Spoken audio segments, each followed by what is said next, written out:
Make sure we're live. All right. I think we're going to be, there we go. All right, cool. All right, welcome to the Nailed Pitch. My name is Carl Ponto. My company is called Squash and Stretch Productions. And the whole point of this show is to help founders understand what VCs and investors are looking for when you're pitching your startup to them, so that you can bridge this gap between what you're communicating in your pitches and how you're structuring your companies and what VCs and investors are looking for when they're deciding who they're going to invest in. And my guest today, super excited to have him on the show. His name is Mickey Welcher. He's the president of Solus Advisory. They focus on working with companies to raise capital from startup to Series E rounds. Mickey, thank you so much for being on the show. It's a pleasure to be here, Carl. Thank you for having me. Awesome. So tell us more about the work you do with startups, how you help them, and what some of the kind of trends you see in the startup world these days. It's really interesting right now because things have changed over the past 6 months, as I know most founders will agree. Money has really tightened up. The companies that were getting funded a year ago don't even have a chance anymore because really not a lot of money out there. When I work with companies, I work in a couple of ways. I either help run their capital raise, or on a lot of startups, I come in as a consultant and help them with understanding the market, understanding the right prospects and investment funds to approach and how to approach them. It really is important understanding your market, who to approach for investments.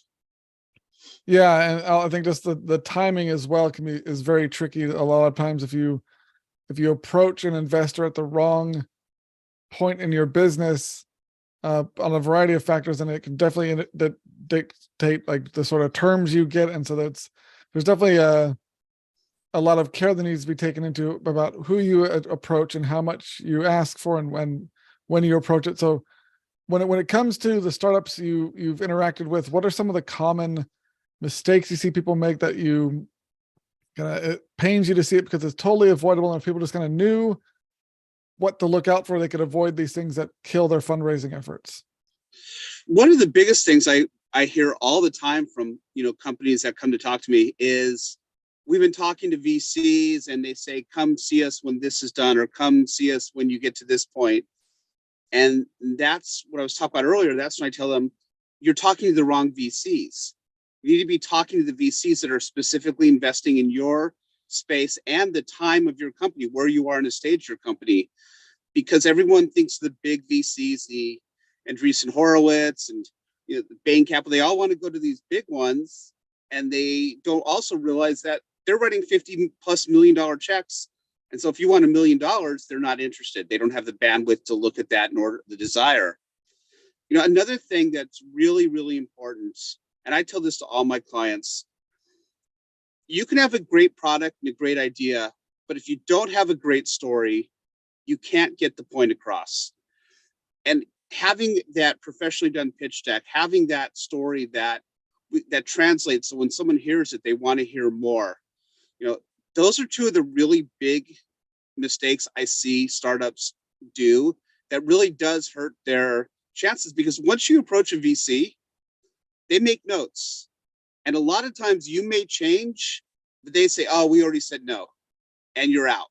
And I've run into that with clients where they've approached earlier, and I have to kind of fight my way through and say, look, it's a different company. We're in a different stage. Take a look again. Sometimes they say yes. Sometimes they just flat out say, nope, we already looked at it. We're out. Yeah, so it's something that I share your belief that they can have a great company, a great idea, but if they can't communicate its value in a clear and concise way, then the VCs are not going to bite, because it's not compelling. And so it's, besides so instead of, you mentioned that people are trying to go to these larger VC firms and they'll write the $50 million checks when they're only asking for $1 million. So what are the ways that you recommend founders go about figuring out who the right fit is when they're looking for investors? What's that process like? Well, I mean, I would say hire me, because that's my specialty. Yeah. But when they don't, you've got to do a lot of research. And when I look at look for prospects for a client, I use keywords. I have lots of databases. That are my own proprietary. Then I go look at the websites. I make sure. I mean, it's finding prospects is a full-time job. And I had a friend of mine that was looking for funding, and he sent me a list. Like, I'm sending my information to these 12 VCs, and out of the 12, there was only one that possibly would have been interested. So a couple were accelerators. He wasn't in an accelerator mode. A couple didn't even invest in his space. A couple wrote the big check. So it really is important, and it's not easy to find the right prospects if you don't have the right tools. If you're just using the internet and Googling it, you're going to be there a long time. Hire someone to help you, plain and simple.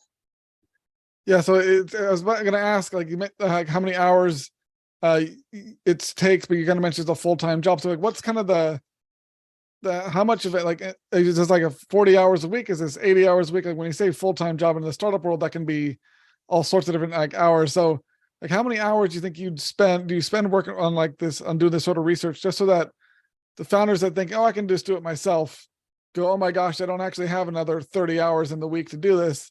Maybe I really do need to hire someone to get some outside help. What is the kind of breakdown, like the hourly kind of work you do when you're looking for the right investors for your clients?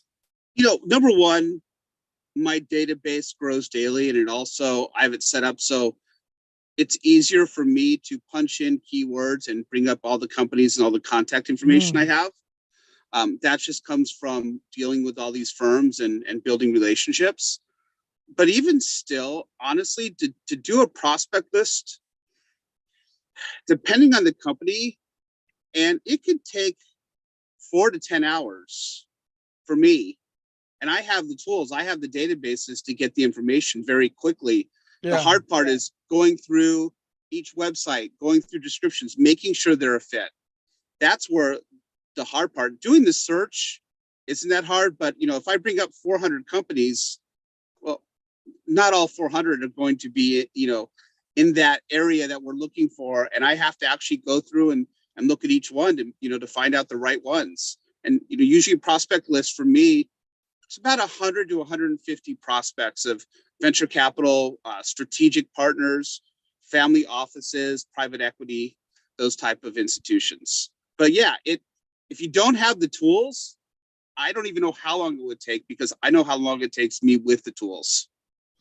And so when you have this database and you have all the information on these different investors, what are the sort of criteria you use to determine if something's a good fit? 'Cause I'm sure there's stuff you mentioned, like the sort of checks they write and the industries they invest in.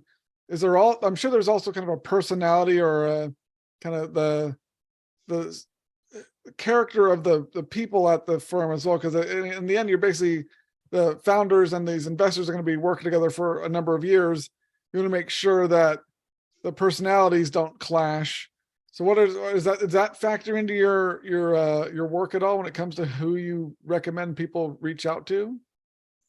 Not really on my end, because remember, just because one person doesn't get along with them, someone else might. Maybe the other, you really have to find out for yourself. There are firms out there that have bad reputations. They usually don't last too long because no one wants to work with them. But I know for my clients, when I make a prospect list, I give it to them. And especially when I'm running the full capital raise, I said, okay, here's the list, go through it. Is there anyone there you don't want to contact, you don't want to deal with, because maybe they have worked with them before, or maybe their friends have worked with that person. But it's not, I don't make that decision. I let the clients make that decision.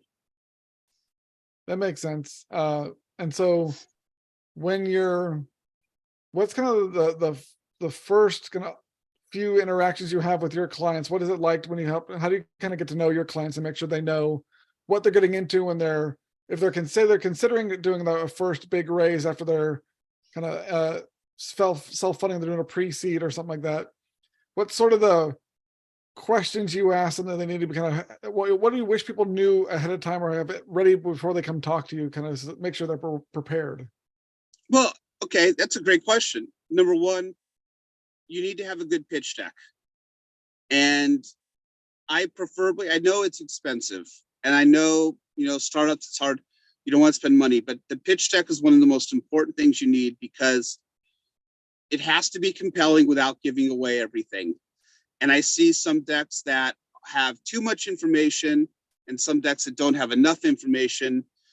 And that's really important. Number two, knowing how much you want to raise and how you're going to use funds. I'll talk to people, they're like, well, we could use $500,000 to $3 million.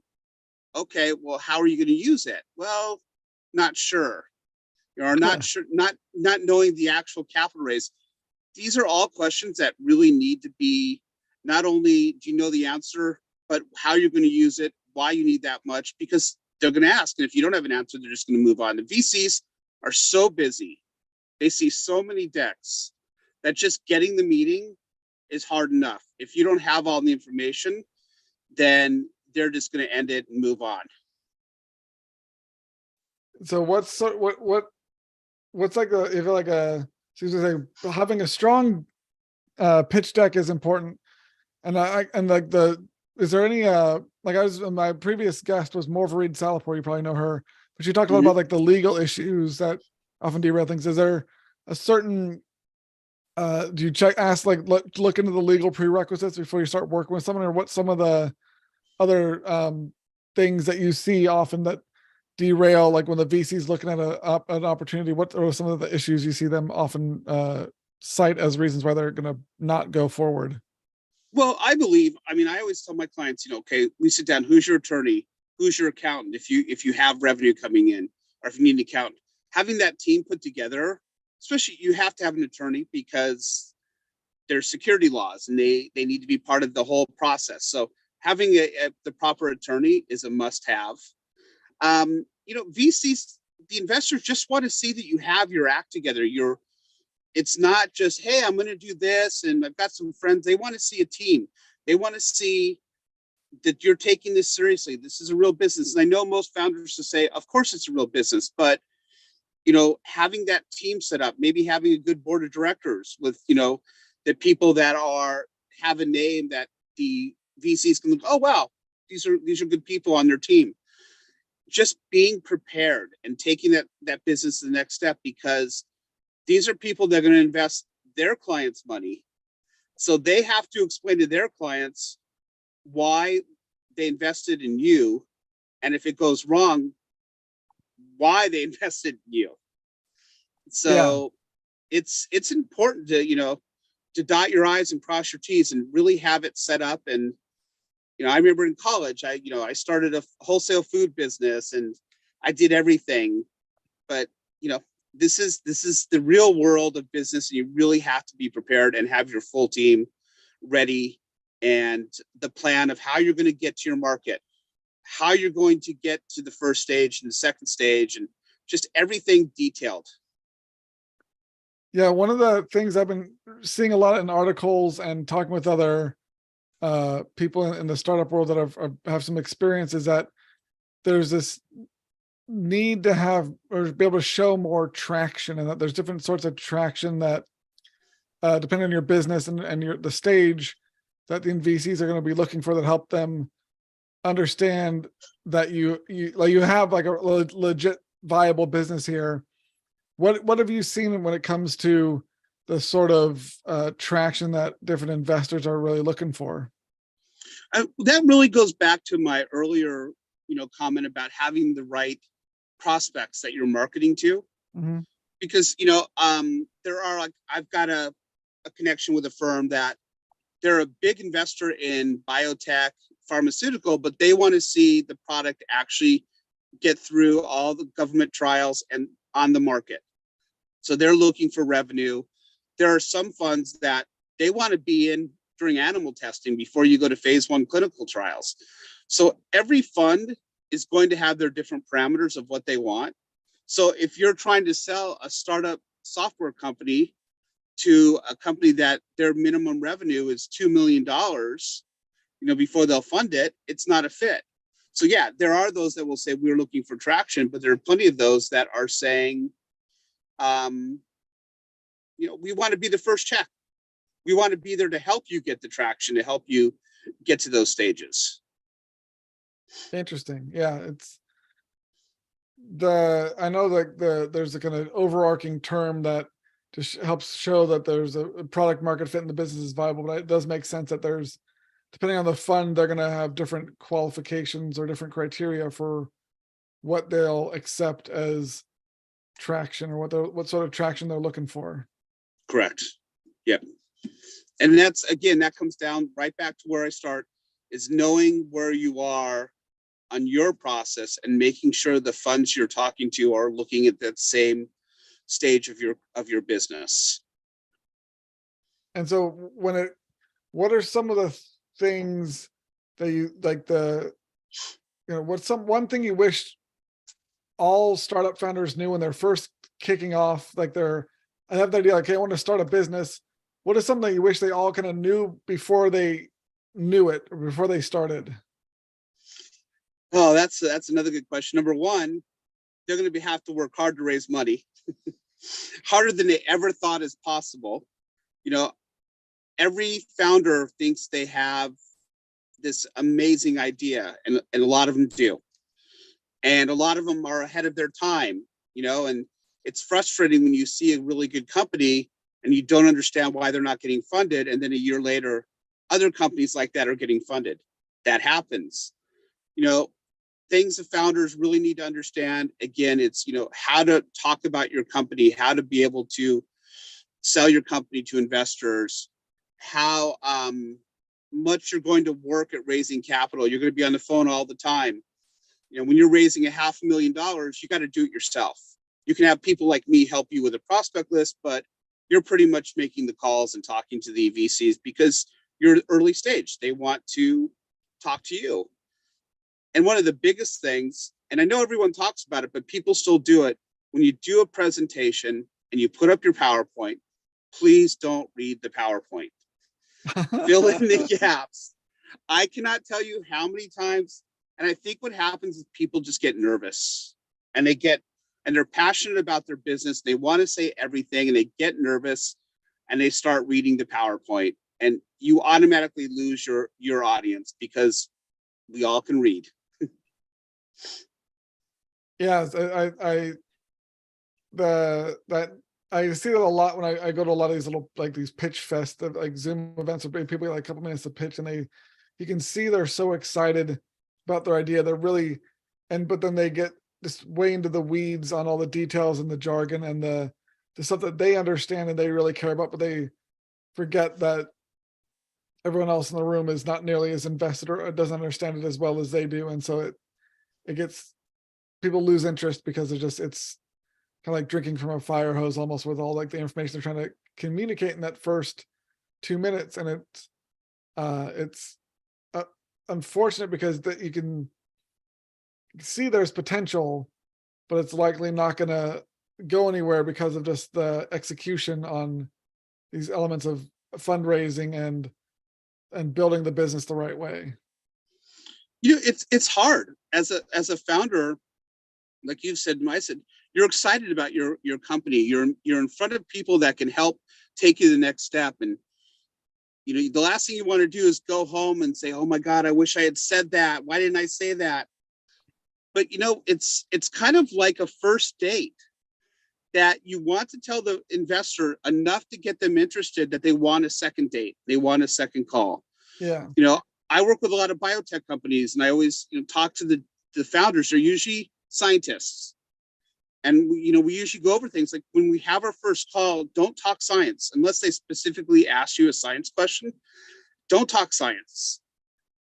Most of the time, the first people we're dealing with are the people looking at the investments that are also looking how much money they're going to make if they invest in this company. They'll send the science people out the second or third call. We get NDAs to look behind, to look under the hood. But, being able to say enough about your company without overdoing it, but getting them interested. And again, it all kind of goes back to the same thing.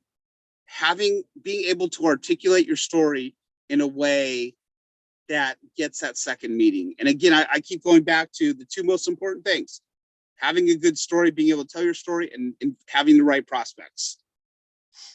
Yeah, those have definitely been the themes from this the discussion, this episode is strong story and communicating it to the right people at the right time. And I mentioned earlier about how you see a great startup that it should like looks like it should be working, but like a year ahead of time. And I remember seeing the TED talk by a guy who did a bunch of research on like the companies his fund was working with and some other ones, and they found that timing was one of the biggest factors in a company's success, because if it's just the right idea with the right people but the wrong time for the market, then it'll still fail. And so it's I think it's all important enough for founders to understand just how much is outside their control and how much they need to having the right mindset going into the process of how the actual like startup world and the funding world works, and how much work it's going to take, how much effort it's going to take, what the skill sets they need are that they often aren't aware of going into things. That there's so much that people don't realize when they have this is an awesome idea for a company, let's start a business. It's like there's 99% of that process is stuff that they probably haven't thought about when they're first having the idea for the business, for their first time founder. Yeah, and also realizing that the odds of getting funding are not on your side. Yeah. It's I hate telling that, but I always talk to my clients and I'm honest and upfront and say, look, there's a good chance we're not going to get you funded. It's just the way it is. There's only so much money going around. There's so many people trying to get in. We can tell our story. We can get to the right people. We can get the meetings, but there's a lot of luck and, definitely a lot of hard work and making sure that the right message is getting across. And, that's the reality of the situation. If funding was easy, I wouldn't have a job and everyone would have money for their business. Yeah, I think there's definitely, I know I've seen some people on LinkedIn and talking about how that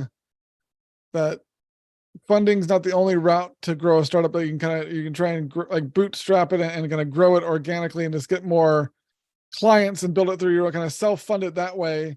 And yeah, it might be a longer process because you don't have those infusions of cash, but for a lot of startups that instead of basically trying to get into the door with funding, it could be some viable ways to build the business, especially if it's like a side hustle sort of thing, like build it slower and more organically and elongate the timeline, but and not try and scale it too fast, too much, and still have make it a successful business. But just it's the model of going after funding is not the only way to build a successful startup. And just knowing that if you do try and go this way, that the odds are stacked heavily against you is really important. And that whole mindset, I think, is a key thing that founders really need to reframe at the very beginning, because it's like the news stories, this startup got funded, all these, especially like all the unicorns the last couple of years, but then they don't talk about like the 99% of the other companies that didn't get funded or that failed. And it just people have this skewed perspective on the likelihood of them actually getting funded and being successful. So well, it makes sense. You think about this. I've got a company that's similar. This company just got funded for 400 million. My company's similar and I need 5 million. That should be a no-brainer. Well, the 400 million also has a guy who's taken 3 companies public and, the board. So that also has a lot to do with it. Yeah. Well, thank you so much for being on the show. If people want to reach out to you and talk more about how they can get funded, how can people reach out to you? The best way is to email me, Mickey@solisadvisory.com. That's MICKEY